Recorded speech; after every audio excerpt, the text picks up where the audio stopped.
Welcome to r/Am I the Butthole, where someone wants to name their kid Monkey D. Luffy.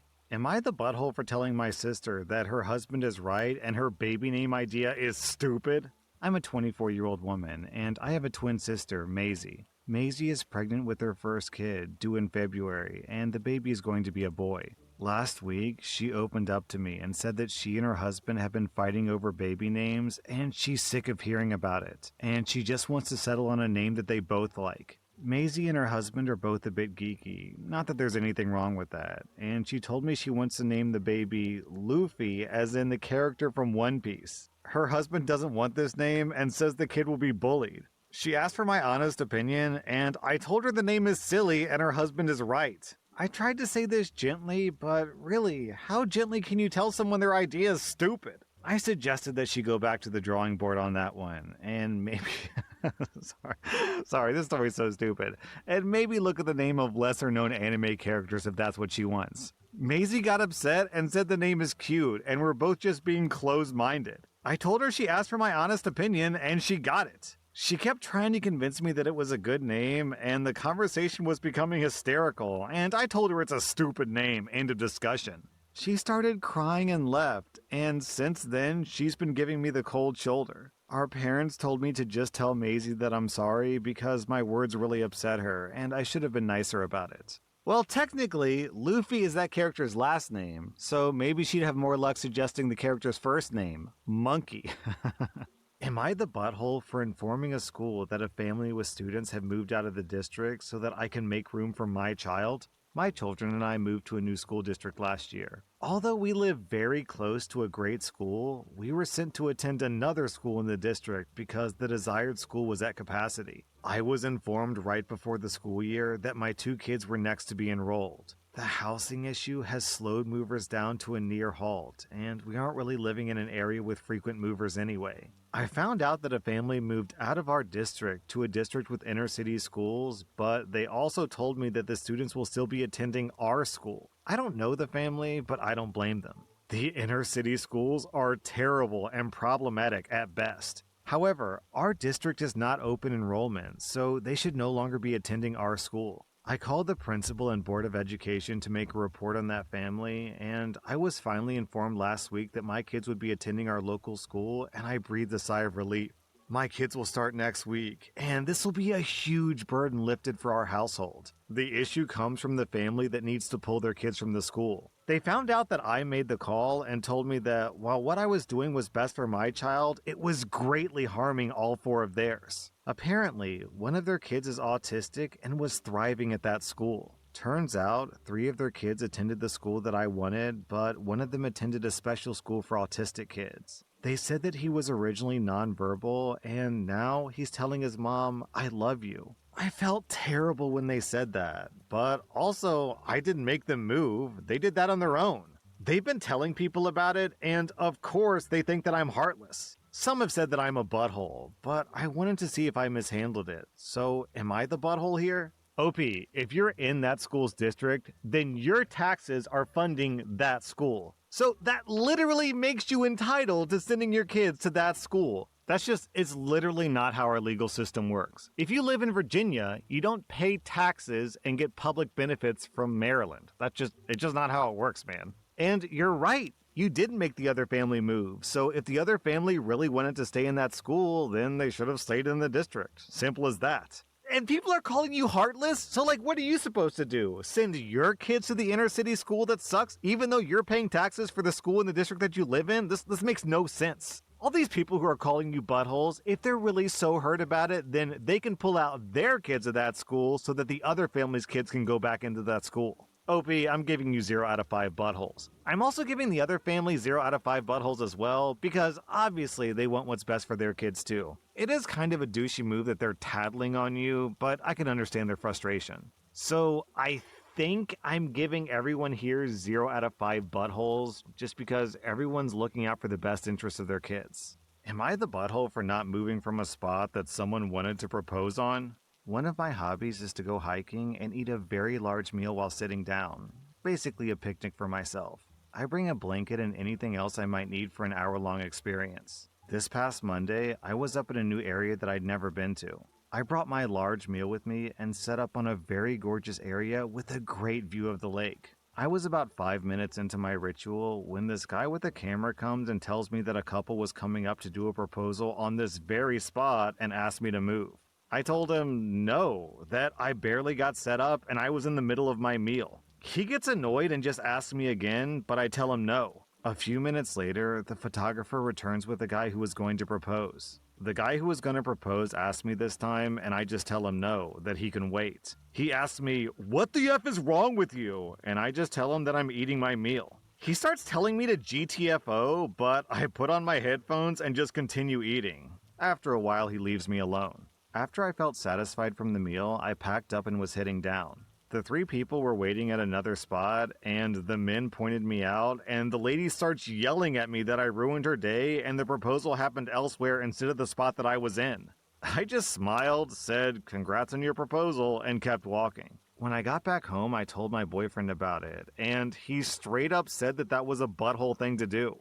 Opie, this whole post is giving I'm the main character vibes. I mean, technically, you're in the right because you got there first and it's a public hiking trail, so you have just as much right to be there as they do. But come on, man, it's a wedding proposal. You can't give them 5 minutes. The whole point of a public space is that it's shared, which means they have a right to be there just like you have a right to be there. I do understand that it's annoying because you were in the middle of your sacred ritual, but come on, man, you can't be nice. Does it hurt you to be nice? I will say, though, that they were unnecessarily aggressive towards you and demanding that you leave instead of asking is a bit harsh. So I think I'm going to go with everyone sucks here. Just everyone is kind of self-obsessed and in their own world and not really willing to be nice and accommodating. So I'm giving every single person in this story 1 out of 5 buttholes. Am I the butthole for laughing at my sister when her daughter finally cut her off? My sister has never been a prize parent. She married rich and had a baby because that's what she was supposed to do. Truthfully, she never looked after her own daughter for a single day. Even on things like Christmas, she would go to parties and her daughter would celebrate with us. You know, because nannies don't work on Christmas.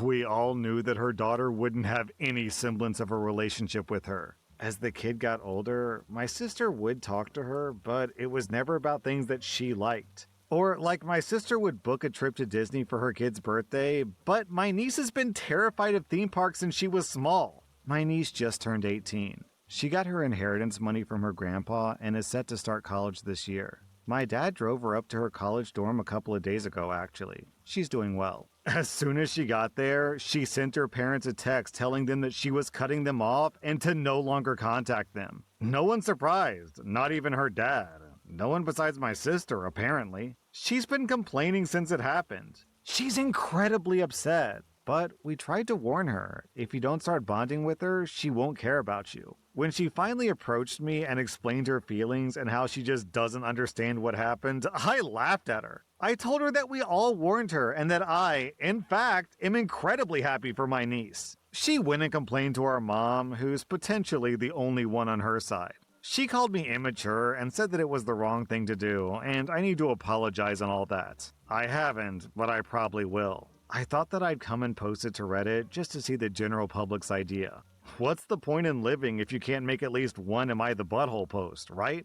Haha. So, am I the butthole? I'm of the opinion that if you have an 18-year-old kid who's not, like, in jail, not doing drugs, just like a relatively normal, well-adjusted kid, and if they completely cut contact with their parents at the age of 18, then that means the parents screwed up majorly, massively.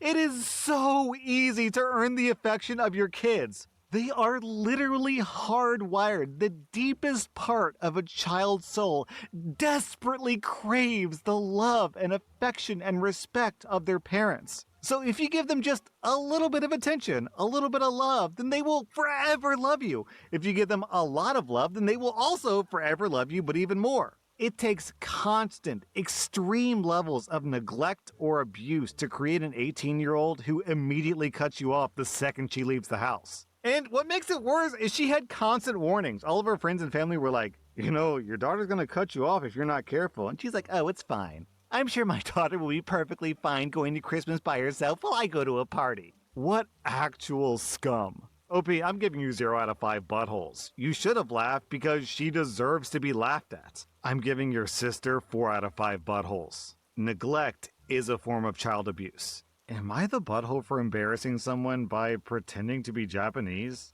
I'm a 20-year-old woman, and I have a Japanese name even though I'm not ethnically Japanese. My mom is Korean and my dad is British. They met and fell in love while studying in Japan, and they had me there after marrying. We lived there until I was 14 before moving to the States. This will be important later on. Today, a group of my roommate's friends came over to study with her, and I happened to be in the living room when they arrived. They were introducing themselves to me, and when I said my name, I have a pretty common Japanese girl name, so it's pretty hard to be mistaken about the origin. And one of the girls made a disgusted face and laughed at me, saying that was so dumb.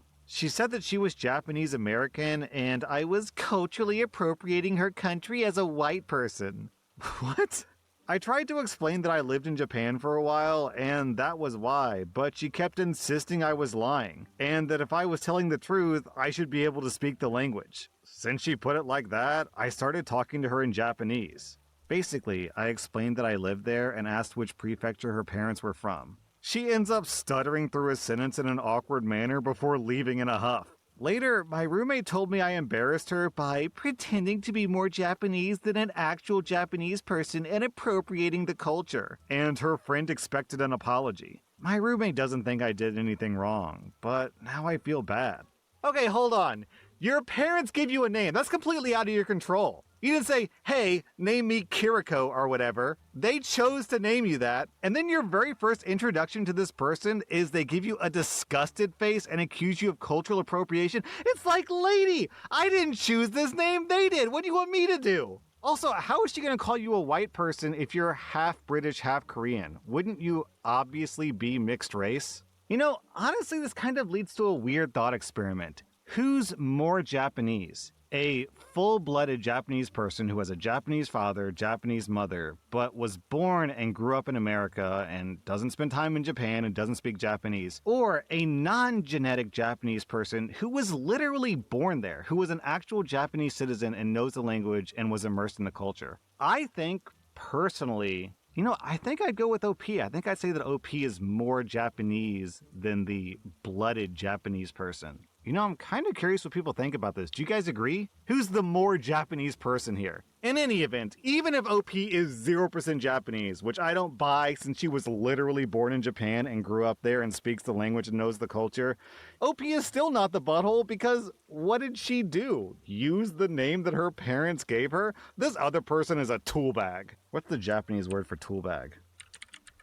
This person is a dogu bukuru. Am I the butthole for turning around and going back to my parents with my baby when I got home because my husband let his homeless brother move in and everyone had lice? I recently went to see my parents with my newborn. It was just for the long weekend, so my husband stayed home with our other 3 kids, ages 7, 5, and 3. My husband called me when I was out of town to let me know that his brother needed a place to crash. I said that he should give his brother a ride to a shelter or something because it was a bad idea to let his brother into our home. He's stolen from us before. When I got home, there were 5 very itchy people in the house. I immediately got back in my car and went to my parents' house. My husband was calling me the whole time because he needed help dealing with the lice. I didn't call him back until the baby was settled in at my folks' place. I told him the pharmacy had shampoo and a comb for lice. He said that he needed me to come home and take care of it, but I was like, nope. I said that he let his brother into our home against my wishes, and his brother gave everyone lice. I also reminded him that when our oldest got lice from kindergarten, he didn't help me at all. I hate lice. They freak me out. I dealt with it because I had to. This time, it's on him. He said that he would have to use up his sick days to take care of this. I said tough shit. He did it. He took his brother to a shelter, he deloused himself and the kids, and then he spent 3 days cleaning all the bedding and the furniture. He called me every day begging for help. I didn't come home until his mother confirmed that everything was done. He's pissed that I stuck him with all that by himself. I know that I should have helped, but it was too much. I'm still not at 100% from the baby. It was just too much. OP, sounds like you have 2 babies in the household. What's your husband's issue, man? Is this just another sexist husband who thinks that every single thing involving household chores automatically falls on the mother? But you did this! You did this against your wife's wishes. You brought lice into the home, and oh no, the consequences of your actions! Also, I've got to point out, I'm not even sure if it's 100% safe for OP to come home. She's got a newborn baby, so if she exposes the baby to the lice, that could expose the baby to who knows what kind of diseases. OP, your husband made his bed so he can lay in it, along with all of his lice. You get 0 out of 5 buttholes, I'm giving your husband 2.5 out of 5 buttholes. That was r/Am I the Butthole, and if you like this content, check out my podcast where I publish the exact same episodes. Also, hit that subscribe button because I put out new Reddit videos every single day.